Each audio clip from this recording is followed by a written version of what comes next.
At bahagyang nagulat ang ating bida, nalaman niya talaga ang lahat, kahit ang mga nangyari kay Guo Xiaokong. Bulong ng ating bida sa kanyang isipan, muli nagsalita si Cao Yuan, huwag ka magtataka. Kung sa tingin mo ay hindi ko alam ito, hindi ako makakaupo sa ganitong posisyon. Sa mundong ito, kung gusto kong mag-imbestiga, walang hindi ko malalaman. Si Dragon King ay handang magretiro at isuko ang Jiangzhou, hindi pa ba sapat iyon? Sabi ng ating bida, habang nakatingin ito kay 9,000 years old. At sumagot ito, hindi kailangan ng Jiangzhou ang Dragon King at ang dapat sa kanya ay mamatay. Habang nakayuko si Dragon King sa sahig, at muli nagsalita si 9,000 years old. Una, dinala ni Emperor Xiao ang Purple Gold, ipinag-utos ito para maghatid ng mensahe, pero nasugatan ng Dragon King si Emperor Xiao at pinatay ang kanyang utusan. Pangalawa, tinambangan ako pagpasok ko sa Jiangzhou, maraming namatay at nasugatan, dapat may managot, at ang responsibilidad para dito ay dapat pasanin ng Dragon King dahil siya ang leader ng Jiangzhou. Sa makatuwid, para sa kapakanan ng hinaharap na pananagutan sa Jiangzhou at sa aking mga tauhan, dapat siyang mamatay. Hindi ito makatarungan, sigaw ng ating bida, habang nakatitig lang si 9,000 years old at pati si Dragon King sa ating bida, at muli nagsalita ang ating bida. Prinotektahan ako sa Crystal Palace ni Dragon King. Tinambangan ka sa Jiangzhou, walang alam ang Dragon King, at wala paraan para pigilan ka. Bakit mo siya sinisisi? At pinuprotektahan ka ng iyong mga patay na bantay. Kung gusto mong pag-usapan ito, ikaw ang nananakit sa kanila. Habang kalmado sinasabi ng ating bida, bigla sumugod ang isa sa bantay ng lalaki at pasigaw nitong sabi masyado kang matapang. Ngunit naunahan ito ng ating bida, sinapak ito at sinabi lumayas ka sa harapan ko. Lumaban ang lalaki at sinipan nito ang ating bida ngunit hindi ito tinamaan agad nakaiwas ang ating bida. Muling nagsalita ang ating bida, simulan mo na lang makipag-away ng walang salita. Ganito ba ang pamamahala ni 9,000 years old? Lalo nenes ang bantay, muling sinapak ang ating bida pero hindi ito tumatama. Sino ka para turuan mo si 9,000 years old nang dapat niya gawin?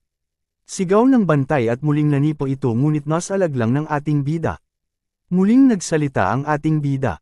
Tumigil ka na, nakita ko kung paano ka lumaban, oras na para tapusin ko ito. Muli sinugod ang ating bida, at muli nakailag ito, at ng ating bida naman ang sumapak ay tumalsik ito. Sa likod ni 9,000 years old, sumigaw pa ito, damn it, tinignan ni 9,000 years old, ang ating bida at muli nagsalita ito. Ye Qiu, isang pantasya kung sa akala mo may iligtas mo si Dragon King.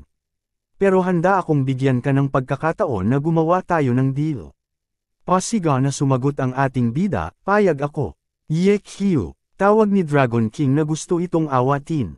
Lumapit si Dragon King sa ating bida at sinabing, Ye Qiu si 9,000 years old, ay hindi kailanman gumagawa ng isang deal. Para lang matalo, huwag ka nang mag-alala sakin, worth it ako. Nakapagdesisyon na po ako, sagot ng ating bida.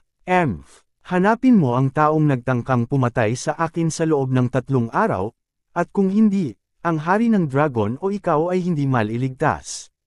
Tumingin ng seryoso ang ating bida.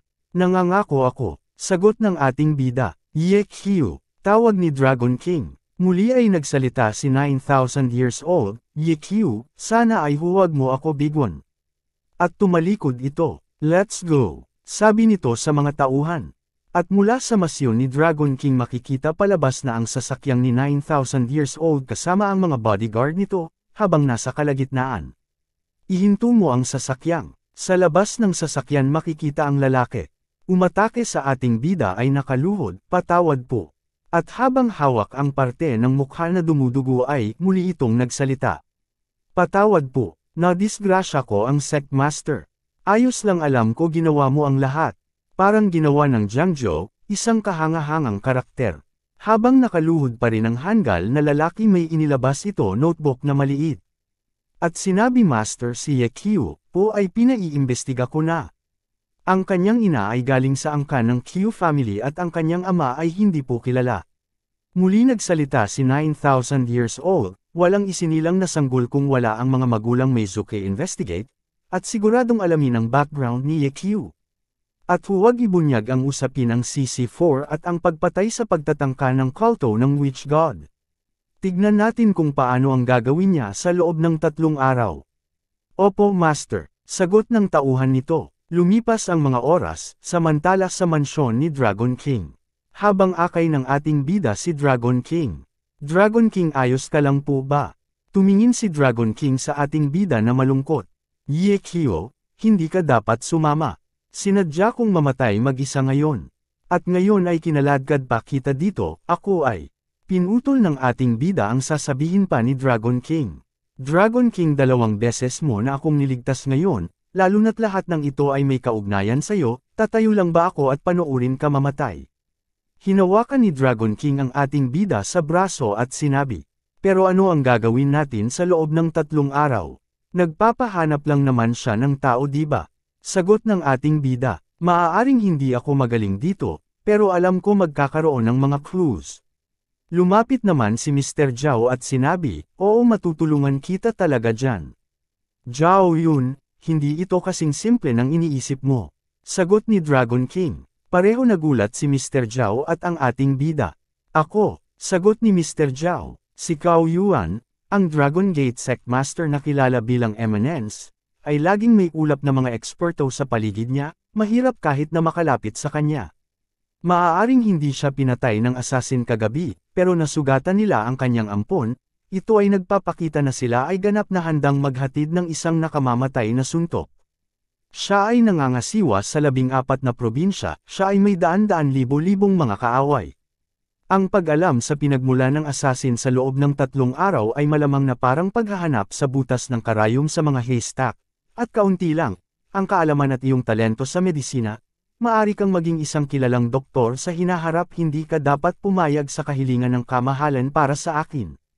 Dahil mula sa sandaling ito, haantong ka sa mundo ng dugo at karahasan, ang mundo ng martial arts ay mapanganib na lugar. Paliwanag ni Dragon King. Sumagot ang ating bida, martial arts, gulong, Jin Yong, hindi yan ang ibig ko sabihin. Sagot ni Dragon King, walang bagay sa mundong ito na hindi malalaman ni 9,000 years old. Ibig sabihin alam na ni Cao Yuan kung sino ang nagtangkang pumatay sa kanya. Bakit niya pa ako hilingin na mag-imbestiga? Sabi ng ating bida, sumagot naman si Dragon King, kaya tiyak na harangin niya lahat ng channel, pinipigilan niya malaman namin. Pero ginagawa niya ito sa wala, hindi ito ang style ko. Saan inatake ang iyong kadakilaan? Sa Guaming Hotel, sagot ni Dragon King. Mabilis kumilos ang tatlo, ang ating bida, si Mr. Zhao at si Dragon King, nagmadali ito lumabas ng Masyon, Terra. Sabi ni Dragon King, I'll go with you, mas madali kumilos, sabi ni Mr. Zhao, pagkatapos ay pupunta ako sa Guanming Hotel ngayon at titignan ko kung maaari akong makahanap ng anumang mga ebidensya.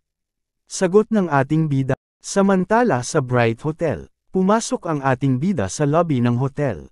Napakalinis dito, parang wala naman naging gulo dito. Lumapit si Mr. Zhao at sinabi, tinignan ko yung surveillance footage, siguradong ang kwarto ito, ay may palagay ako nilinis ito ng mga tauhan ng pangsyam na Panginoon pagkatapos. Kailangan ko siya gamitan ng anteng-anteng ng Mao Shan. Bulong ng ating bida sa kanyang isipan. Pumikit ito ang pinagsalikop ang 2 palad, itinuwid ang hintuturo paitaas at bumigkas ng ritual. Ang mga espiritu na lupaing ito, dinggin ng aking pagsusumamo, na may mga kapangyarihan hatiin, gabayan mo ako.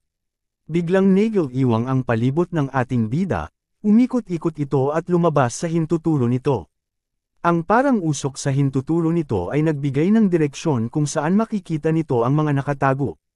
At sa liwanag na lumabas sa daliri ng ating bida at nakita nito ang isang markang ahas na nakatago, na hindi nakikita ng ordinaryong tao. Gulat na gulat si Mr. Zhao at si Dragon King. Ito, at ang isang ito, sigaw ni Dragon King na hindi ito makapaniwala. Nagtanong ang ating bida, Dragon King, ano po tinutukoy nyo?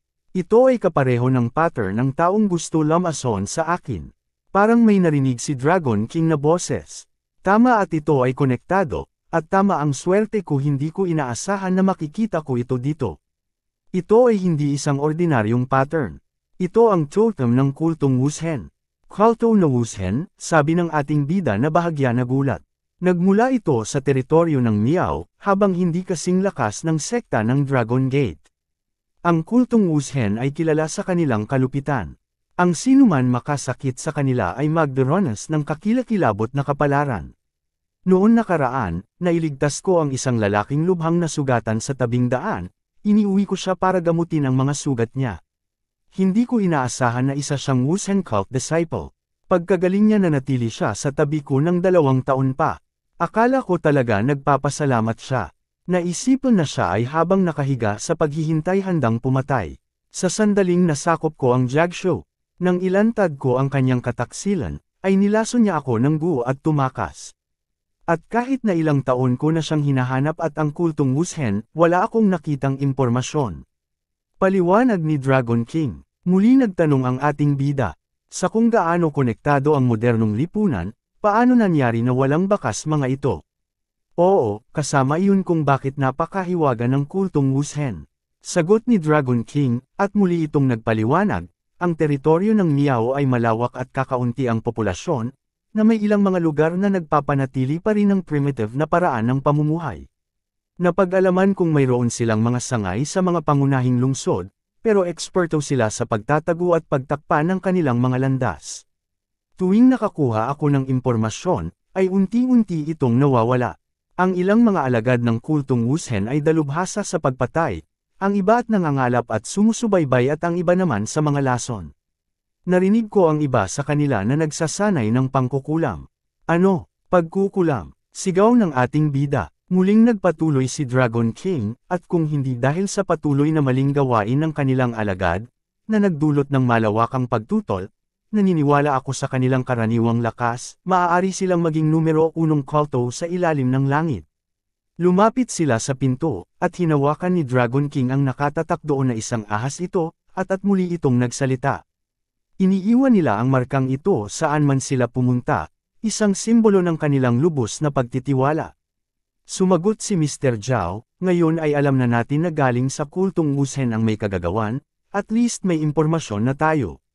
Muling sumagot si Dragon King. Hinanap ko sila sa loob ng maraming taon, 3 araw lang tayo, paano tayo? Magpapapatay sa napakaikling panahon. Sumagot ang ating bida, hindi naman talaga totoo, worry nag-isip ito at ham. Maya-maya ay Aizenenyas ang kamay nito. At bigla may lumabas na liwanag sa gitna ng palad ng ating bida. Ang liwanag ay unti-unti lumusot sa bintana, keep up with it. Sabi ng ating bida, dali-dali sinundan ito ng 3, sabi ni Mr. Zhao, papunta siya sa isang street. Oo, sagot ni Dragon King. At tuluyan lumabas ang usok na liwanag sa Bright Hotel. At kung saan-saan ito dumaan. Maya-maya ay may pinasukan itong gusali. Nandito na tayo sa lugar. Sabi ng ating bida sa 2. Agad nila ito pinuntahan at nang may makita pinto ay agad itong sinipa. Nang makapasok sila ay agad naman nagtakip ng ilong ang ating bida at si Mr. Zhao, sumalubong sa kanila ang nakakasulasok na amoy. Gulat naman si Dragon King. Lumingon ang ating bida at nakita niya agad ang isang kwadro na may simbolo ng isang ahas. Nandoon, sigaw ng ating bida. Muling nagsalita si Dragon King at, hindi ako makapaniwala na ang Jiangzhou branch ay pinagtayuan na ng Wushen at ang kanilang sangay ay narito na rin. Maya-maya ay may narinig silang kumakatok. Sumagot si Mr. Zhao, sino sila? Kuya Dong mayroon ka pong delivery. Binuksan ni Mr. Zhao ang pinto at humarap sa delivery man. Delivery po, wala po ba si Kuya Dong? Si Brother Dong. Lumabas siya, pwede ba, ibigay mo na lang sa akin yun package. Tinignan ni Mr. Zhao ang package at sinabing, ang delivery na ito ay hindi naka-address kay Brother Dong. Sumagot ang delivery man, kagabi ang star na si Dong Cheng, sino pa ba? E di si Kuya Dong. Napakamot ng ulo si Mr. Zhao kunyari. Oo nga, bakit hindi nilagay ang pangalan niya sa delivery? Oo ako nga ang cousin ni Dong Cheng, ako na lang ang pipirma sumagot ang delivery man.